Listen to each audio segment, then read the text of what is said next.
What's up, everybody? Brett here, and we're back today. We're going to be watching this new info dump that CA has released.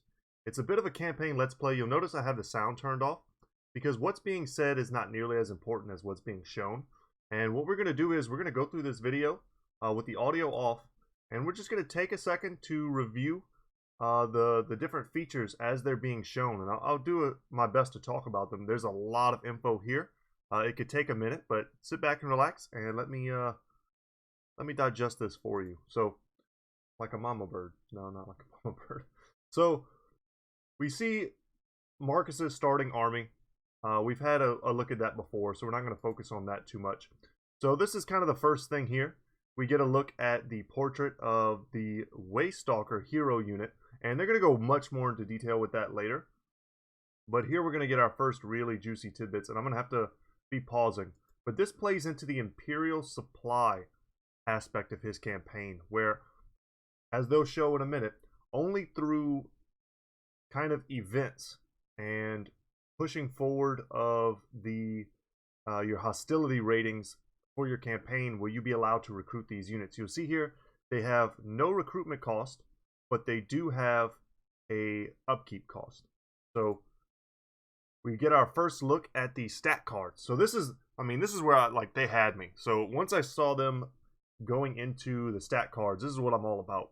So the Emperor's Wrath is a steam tank. It's the blue one we saw in the trailer. So kudos to us for guessing that right. A lot of the community figured this one out. The Emperor's Wrath is a special steam tank from the lore. If we look at its stats, the only thing I see different, aside from it of course being a powerful steam tank, I see its missile damage is quite huge. It looks to have some sort of on-hit effect, and judging by these two icons here, which I don't recognize, and this augmentation on the missile damage, it appears that it may have some sort of flaming on-hit effect, and to my mind it looks like it could be very similar to the Vampire Coast's Necrofex Colossi that it has. The Necrofex Colossi, man, I'm trying to remember what the name of it is, the Gallows Giant, and it has, flamethrower attacks, essentially. I'm not sure, if this steam tank will have that kind of flamethrower ability. It still has the 380 range, but maybe once you get closer, the steam tank has all these different guns on it, and kind of at the different ranges, right? If it's sitting far back, it's used like an artillery piece, and when it gets into the front lines, it attacks in melee, but also shoots off bouts of steam. Maybe, and this would be pretty sweet, and this is just speculation, it shoots off flame instead. So that sounds pretty awesome. And here we're going to get into some more exciting information. So these are the Knights of More. Once again, you can look up the lore on all of these guys. They actually have lore. And it's something that people have been wanting for a long time, which are the different knightly orders of the Empire. They make up a pretty important part of the lore and of the Empire's flavor as a whole. So these units can be gained by currying favor, which we'll see in a little bit. They have a menu option for that.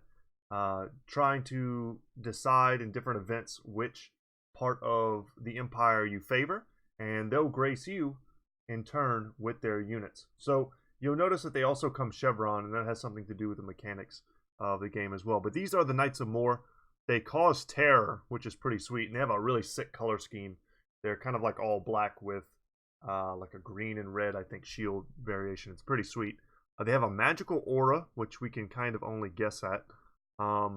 They're immune to psychology, of course, that kind of goes hand in hand with causing terror. They're very well armored. They're considered Empire Knights, but they're Empire Knights with great stats. So the Carelberg Greatsword. So these are the ones we guessed at also from the trailers, that there would probably be a lot of the very loreful regiments. People expected this to be a regiment of renown at some point. Sadly, it's not.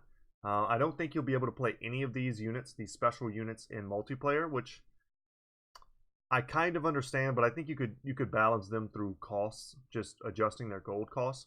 But if you look here, an unbreakable unit of greatswords sounds incredible. They also have a magical aura. They also have this icon here I'm not familiar with. It's got to be something new. So as far as stats go, they're pretty, par for the course for greatswords. But the fact that they're unbreakable is amazing. We already see how valuable Sigmar's sons are in the game. These guys are just better versions of that. And whatever that aura is, I have no doubt it's some sort of powerful ability. Now we go over the Knights of the Everlasting Light. So, more magical auras. Worth noting, these are also Empire Knights. They have a silver shield instead of a bronze shield, so that's interesting. And they do magical attacks. No idea what this icon is. That's something new. We'll have to see that when it comes out. And the Stubborn Bulls, oh no, we blinked and we missed it. So that's kind of why I'm doing this, guys, because they go over this information so quickly that you're really supposed to do this. And this is what I was doing in my free time, and I thought, you know what? Let me just make a video for all the people maybe stuck at work who don't have access to this right now. Can't watch it on their own, or for whatever reason don't feel like it. But the Stubborn Bulls, the Empire Knights with great swords. So sweet. So basically questing knights, Bretonnian questing knights, very similar. Armor piercing, anti-infantry, I'm sure they'll function exactly like that. They also are immune to psychology, so very good. Alright, so as we go forward here, we take a look at one of the events where you're kind of given a scenario and you're asked, who do you choose, essentially? Do you favor Hochland, Wisenland, or Ostland? And there's some positives for some negatives for others. And it revolves around gaining favor with any particular faction, essentially. So you'll see here diverted supplies is the negative. Your imperial supplies are delayed by 5 turns. That sucks. Ugh. Seems like a pretty big negative. And here we get into imperial supplies are ready. So the lords and nobles of the home states are mightily impressed by your advancement of the imperial cause overseas. They are therefore helping to fund the training of better quality troops to dispatch to the expedition. The 4 main divisions of the Empire's military each has a package ready. Choose which shipment you'd like to receive. So you can get cavalry, infantry, artillery, or war machines. And you see here they're designated as advanced, and they get into that later. I think their designation as advanced or elite, or whatever the beginning is, recruits or something like that, is determined by these factors up here, which we'll show in just a second. But going with Imperial Engineers gives you 2 war wagons with mortars. That sounds cool, and we'll get a look at those later, as well as 1 steam tank. And then the Imperial Gunnery will get you 1 great cannon, 2 Outriders with grenade launchers, a unit I'm happy that they're featuring so prominently in this video that they showed, and 1 Hellstorm rocket battery. So you'll see, depending on what you choose, it really greatly determines your playstyle and what armies you're going to be effective against. And there we get a cool little kind of cartoony hand-drawn art style that they've done with the Vortex, and I love it. I've loved it since they first introduced it, and I thought it was pretty cool. So hostility and imperial supplies, this is what I'm talking about. So hostility reflects the current level of enemy aggression due to the expedition's military activities. Imperial supplies are the care packages sent from the Empire to provide various reinforcement types. The higher the hostility level, the more frequently Imperial supplies are dispatched from home. And you'll see at the bottom it says the next care package will arrive in 21 turns. So you really can't afford to lose units. And as you go through the different levels, your public order drops, but the frequency of supplies is increased. And here the enemy starts getting bonuses, right? You're pissing off the lizardmen so much that their weapon strength is increased by 10% and their leadership by 5. So you'll start facing these really difficult doom stacks, essentially, as your empire, your lands start to crumble from -5 public order. So that's a hard thing to counter, especially if you're playing on higher difficulties where you're already getting starting penalties of minus public order. It'll be something like -7 just naturally. So you're gonna have to really defend your areas. Buildings that give you public order seem to be much more important here. You're really gonna want to take and hold. And it's kind of funny, later in this video, the guy who's doing it, he kind of loses everything because he overextends. And I think that's a pretty serious danger once you get to tier 5 and the hostility. But Imperial supplies are dispatched immediately, and after 5 turns, it resets back to 0. So that's an interesting mechanic. You get to that catastrophic level for a while, and then it goes back to normal. Now, acclaim is the other bar that you'll see here at the top. It says it's a measure of how much progress the expedition makes towards fulfilling the Emperor's mandate. Expansion, building, or upgrading ports, or unlocking special characters will increase acclaim and lead to better quality reinforcements dispatched from home via the Imperial supplies system. So how many hunters have you unlocked? Settlements captured, so on and so forth. So total of 14 currently, which gives Scouts of the Empire, so standard Imperial supplies received, probably just lower tier units, but you get +2 rank, so that's nice. Nice little bonus for all the units that you get starting off. And then you get up to Imperial Guardians, so you start getting the advanced Imperial supplies, better units, and it unlocks different buildings for you to build. So you can build your own barracks and livery. So you can make probably your own lower tier cavalry and infantry at this point, and not rely so much on the supply drops. And this guy is going to go through all the different steps here. Hunts Marshals Elites. Okay, you just get slightly better rank, but still. The diplomatic relations now with the Lizardmen at tanking, -40. So if you weren't already at war with every Lizardman faction around you, you will be shortly. So Vanquishers of Evil, you get elite Imperial supplies, and you finally get construction of your own menagerie and foundry. So you can make your own artillery and monstrous units. And then you get the Engineer's Workshop, so you can make your own high tier, siege tank type stuff. And yeah, -50 relations with the Lizardmen, quite huge. And then -60 here.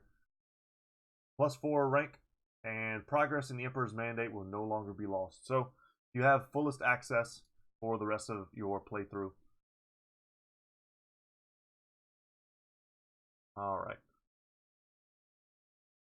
Not really going to fast forward too much because as I'm going through this, I'm realizing just how dense with info this short video was. So here you come to the page of Wolfheart's Hunters, and you'll see for right now we just have the outline of the 4 of them. We already know who they are, right? We've got the Witch Hunter, the Engineer, the Waystalker, and the Paladin. And I would recommend not reading this. Apparently it's full of spoilers as to their stories. And personally, I don't want to be spoiled on their stories quite yet.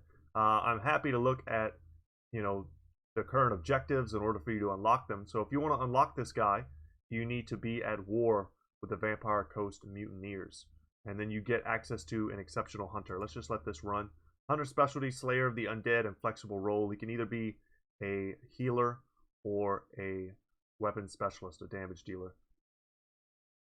So yeah, and that's that little area right there is where you click to open up this tab.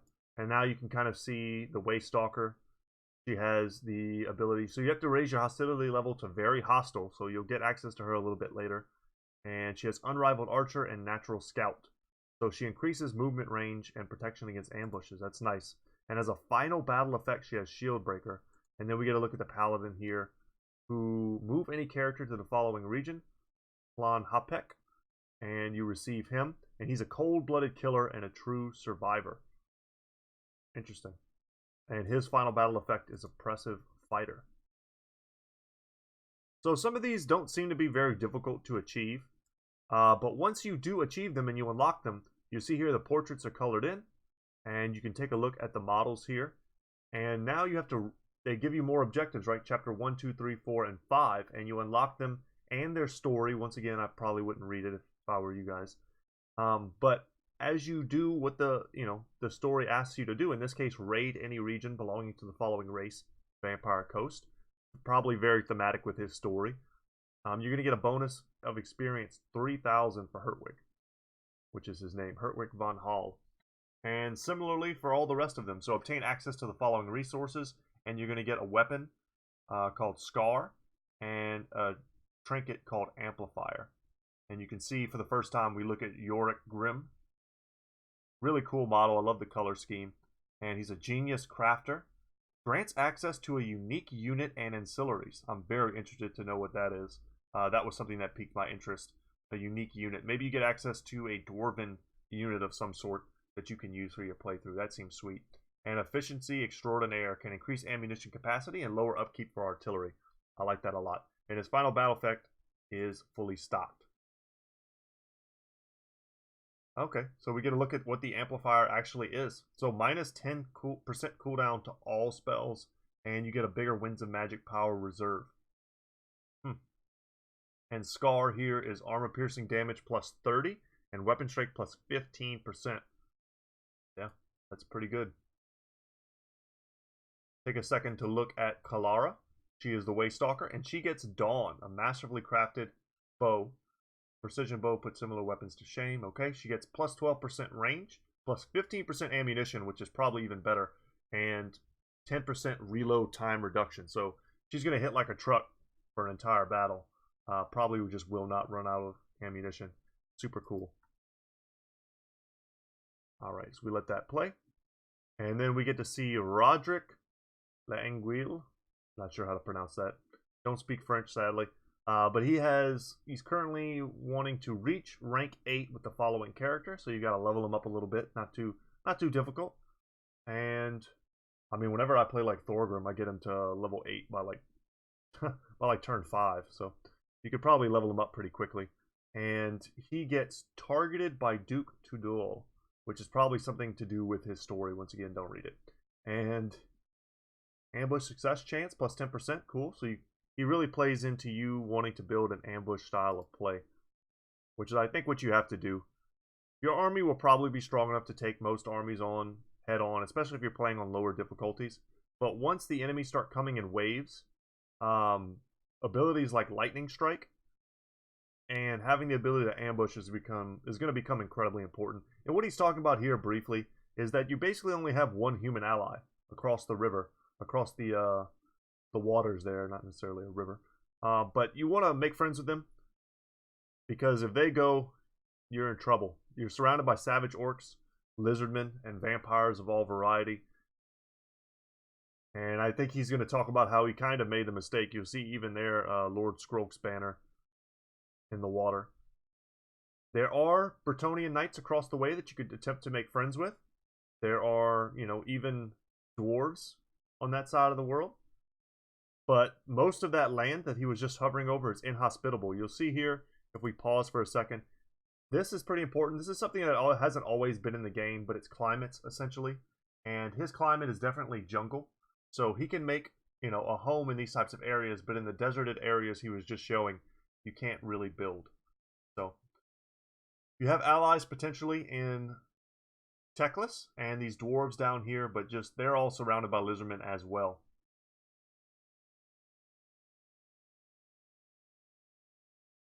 So you have to move to the northern spine of Sotek to unlock him.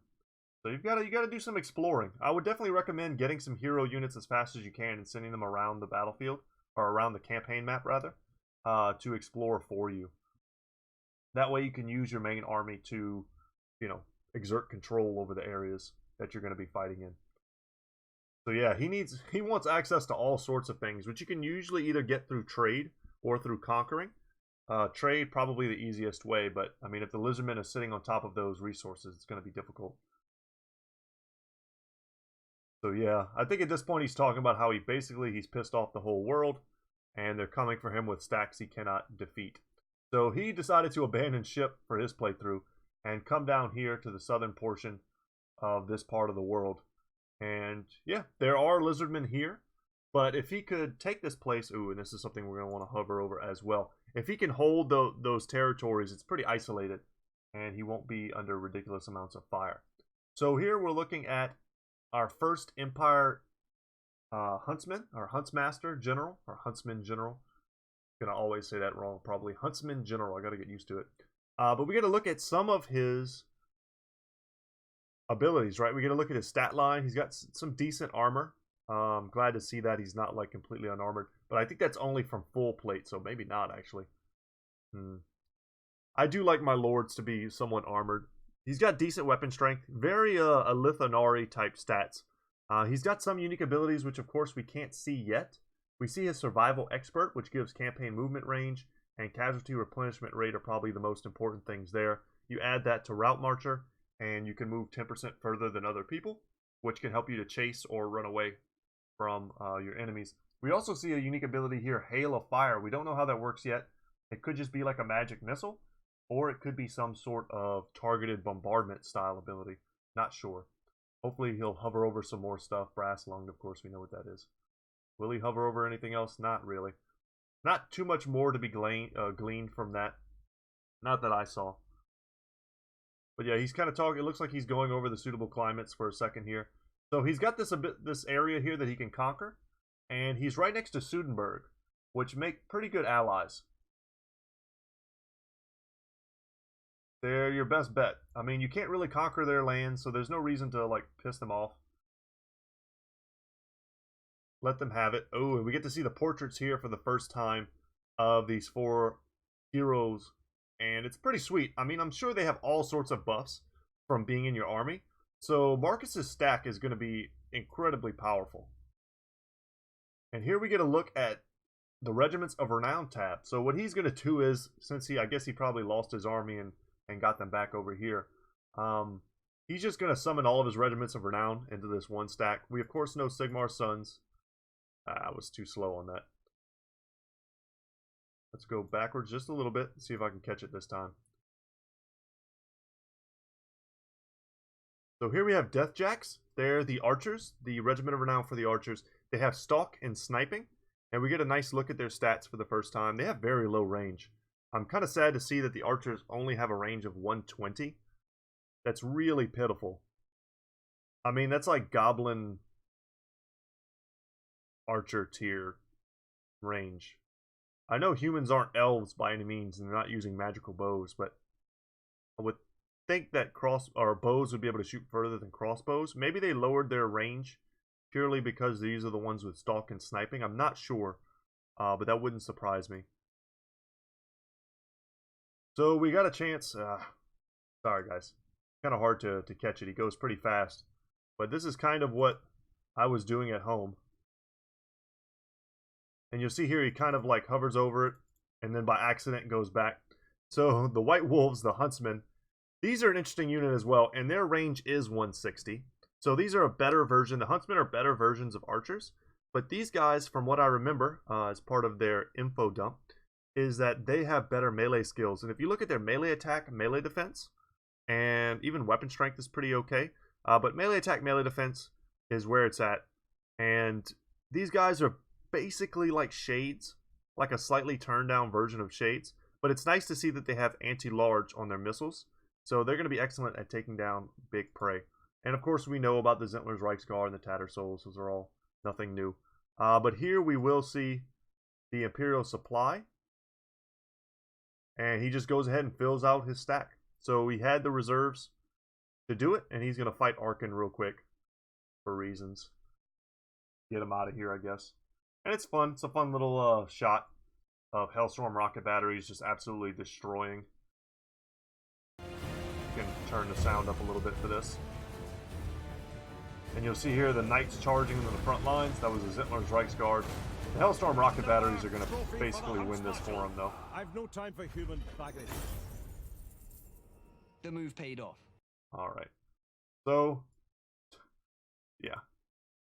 In a second here, we're going to get a chance to see the brand new tech tree, which is what I really want to show you guys. It's funny in the video because he kind of acts like, here we go. He kind of acts like his his use of the diplomatic mission here, Purge of the Fell, is what helps him to win that battle, when in reality, it's, I mean, he had a bunch of Hellstorm rocket batteries against Tomb Kings. So, Purge of the Fell, first off, let me just stop for a second and say that the technology tree, this new one, looks significantly better than the old Empire tech tree. I'm not sure how much different it is. We'll have to see once we can really dive in ourselves and get kind of the meat and potatoes and look at the numbers. But from what I can tell, it is an improvement. Like, no matter any way you look at it, it's an improvement. There are more options. There are options in different tiers. You can really make different choices depending on how you want to play, which is what I'm all about. Here he shows Purge of the Fell, so it's just a bonus when fighting against any type of undead unit, and it gives him melee attack and leadership, which is nice. But in reality, he went full war machines, and I'm sure his artillery, yeah, missile damage 8% for artillery. You add that to all of the different rockets that the Hellstorm rocket batteries fire, yeah, and you're going to get some pretty powerful artillery pieces. And he's got lots of ammunition. So there's a lot of stuff you can build here. Trying to see if there's anything interesting that sticks out without being able to actually, hover over it myself and read it. We see Colonial Fort. I'm curious what that is. It has like a little plus sign here, and I'm not sure what that means. Anything else worth noticing? These seem to be, your typical trade boosts and, upkeep reduction, maybe things like that. Boost to your infantry, cavalry, war machines, and missiles. Colonial library. Who knows? I mean, it's hard to say without being able to look at what they are, what they might do. These, though, however, are definitely bonuses to different races. So, Ambassador to the Karazhan Corps, Ambassador to the Phoenix King, Purge of the Ruinous Breeds.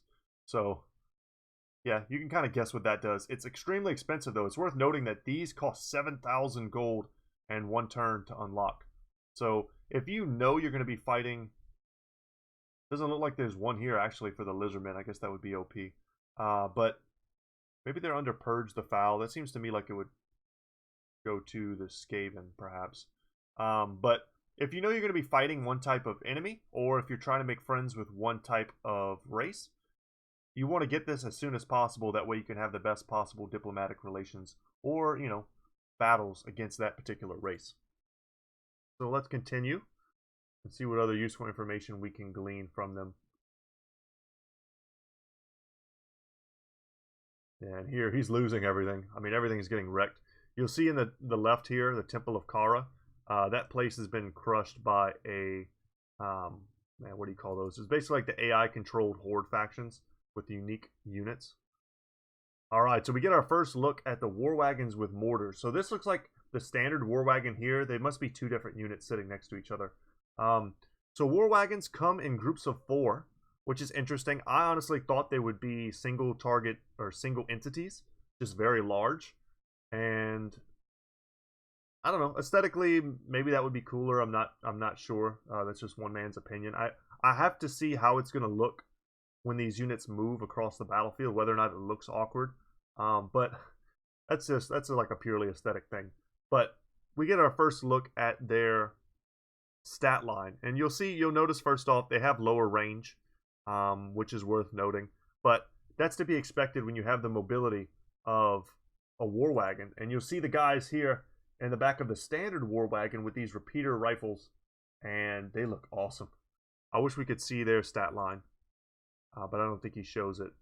And here you get our first bit of firing, and this is awesome. Let me turn the sound up just a bit so that you guys can hear the firing of this.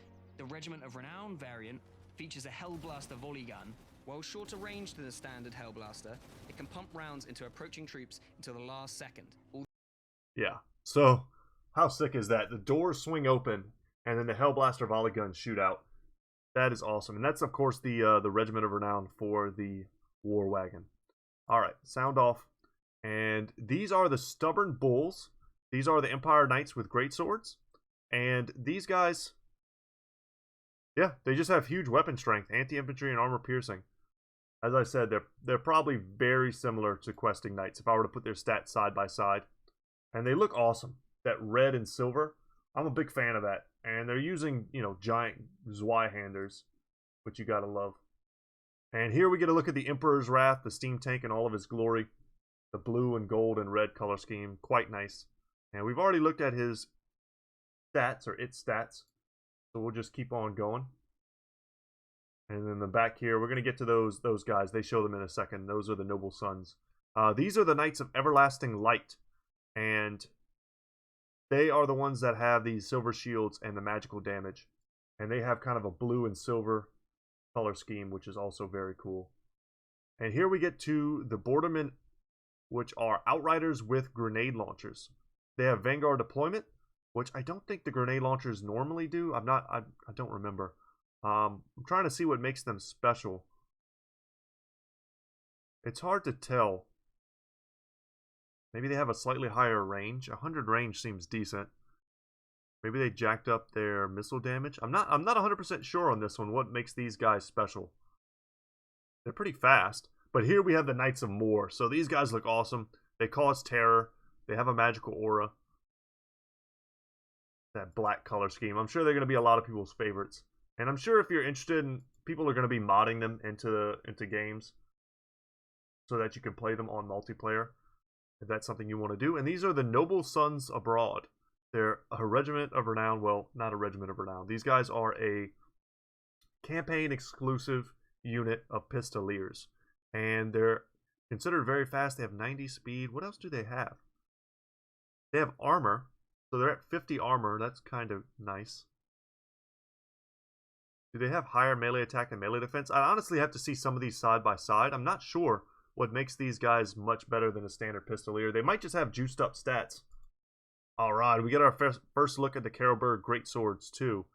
And yeah, the black hats with the red. I know in the lore that basically they killed so many Midlanders that their white uniforms turned red. And ever since then they've kind of honored that battle with red outfits. But pretty cool to see them in game finally in official capacity. And then someone rightly guessed in the comments section that the halberds that I mentioned in the trailer review were probably the Nordland Mariners. And these guys, I actually do know what's the difference about them. They have aquatic. They have anti-large, charge defense against all, as most halberdiers do. But giving them aquatic is just hilarious. It's one of the most useless traits in the game. But what you can do is basically sit them in the water. And whereas other infantry units that they might be fighting will suffer penalties from fighting in the water, they do not. And I guess as Marines, fighting in the water would come second nature to them. It also looks like, I think this is the symbol for like perfect vigor. I could be wrong though. I know this is expert charge defense or charge defense against all. I think this is perfect vigor. So that would definitely make them an incredible halberd unit. We have the Suitson's guns. I don't know the lore on these guys, but they have an awesome ability, no friendly fire. So they do flaming damage and magical damage, so they must have some sort of magical aspect. But that's awesome. So essentially you could run out a hero unit of some type, someone tanky like maybe the Paladin, and just fire right on top of him and crush infantry with this mortar. That seems pretty sweet. And now we have Eldred's Guard, the spearmen with shields. And these guys, of course, they're standard shieldman units, and their shields look amazing, by the way. It says Myrmidia on top of it. And they have 70 armor, which is a lot for a spearman unit. It's more than like a halberdier. And they also have an encouragement aura, which we can see here. It looks like a little yellow fist. So these guys are going to be awesome. You put these dudes in the center of a line or on a flank to hold by themselves or with another unit, and they're going to provide that encouragement buff. And for their cost, I'm sure they'll be very strong. And they look amazing. And these guys are the Gunderman's Surefire. So we were hopeful that we would get some of the Hoxman's long rifles in this game. But we did not. Or Hochland's long rifles, rather. But we didn't. And it kind of makes sense. When we look at the rifle model, there's no scope on the top, which are what the long rifles look like traditionally.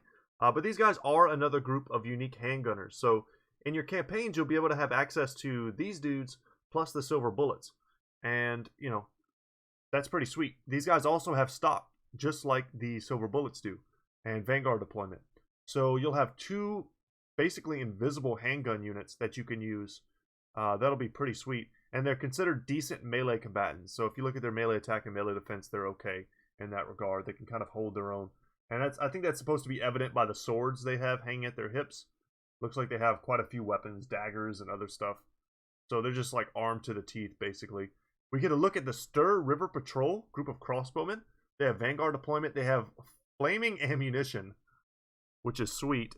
And I can't quite tell what the missile damage icon is. I don't know if it's something I've ever seen before. But the idea that these guys shoot flaming crossbow bolts is pretty sweet. The Swords of Yorick. So these are the unit, once again, that I pointed out in the teaser trailer. They're blue. They have the yellow and red and orange color schemes on their shields. You see the wolves. Pretty sweet. Ulrich is written on most of them. But they have frenzy. And they cause fear. So that's quite a nice mix of things for them. I could see these guys standing right next to the Sons of Sigmar with the swords of Ulrich and holding the center line. Sounds pretty sweet. Against low-tier infantry, they're going to absolutely chew through them. And here, guys, we get our first looks at the Shredder of Lustria. Let's see if we can get a clearer picture. Wow, that looks awesome. The Shredder of Lustria is armored, armor-piercing, causes terror, and fire while moving. So this is definitely the Regiment of Renown, Dreadsaurian, with Howdah on its back. So you see all the skinks that are there to throw javelins and to shoot. He's got huge missile damage, very similar to the ancient Stegodon. Shoots poison missiles, but look at his weapon strength. That's what I wanted to talk about. This guy's got 750 weapon strength, by far the highest in the game. 14,000 HP. 14,000. Jesus. And he's as fast as like Empire Knights. Pretty good leadership too. Wow. I would expect a higher charge bonus, to be honest. If this thing charges into you, I feel like it would have to be devastating. Interesting. It looks amazing. I love the color scheme. I love all the gold accents and the kind of like jade on it as well. Very sweet. The animations are great. And here we get our first look at the Kroxigor Ancient. Super heavily armored. Stats are pretty much what you would expect. Pretty fast as well. 46 speed for a Foot Lord is very nice. And of course, good armor piercing, anti-infantry weapon strength, as you would expect as well. And it has some abilities we can't quite make out, but I'm sure we'll get a look at him. And his headpiece is awesome. He looks ready for battle. We see the Sacred Kroxigors. They do magical damage. I think that's their big differentiator. And here we get a look at these guys. We can get a better picture. The Cohort of Huatl.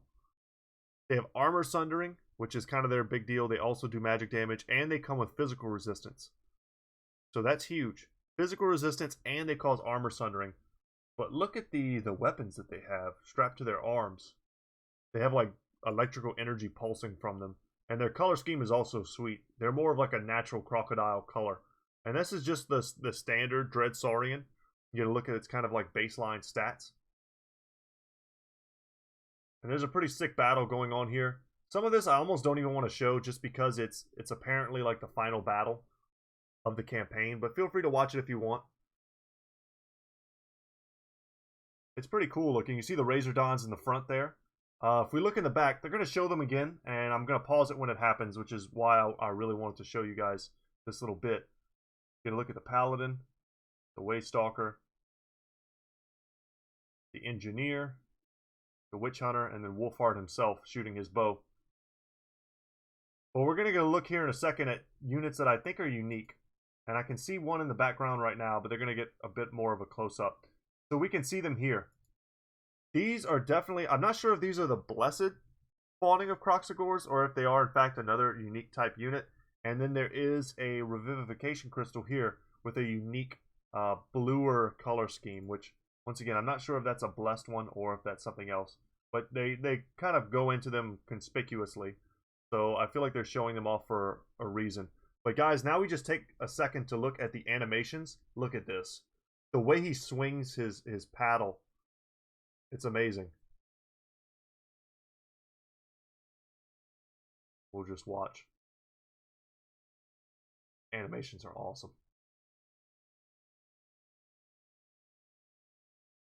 Just power fists, and then that guy does like a body slam suplex. The Dread Saurian. It's all about how many models he can hit at once to spread that massive weapon damage over. And I don't know what this attack is. If this is just something that you can like charge up, almost like a wind spell, and then he charges straight ahead and straight through. But it looks awesome and it looks devastating. If you could do that down a line or something like that, once again, kind of like a wind spell, then I could see that being an incredibly powerful tool. So, guys, that's it. That's all the info that I have and that I gleaned from that. Hopefully, you guys enjoyed this breakdown. And if you notice anything else, feel free to let me know in the comment section down below. But once again, my name is Brett. My channel is Goodtalk Gaming, and guys, I'm as excited for this as possible. I'll be breaking down any additional information that they give, so look forward to that. If you haven't subscribed already, I'm a small YouTube channel, and I appreciate every single subscription that I get. And if you're looking for a place to watch multiplayer games, or to get involved with a community Discord, or to get into campaigns, which I'm going to be streaming very soon once the DLC drops, then you've come to the right place. So, alright guys, without any further ado, thank you so much for watching, and as always, I will see you in the next one. Take care.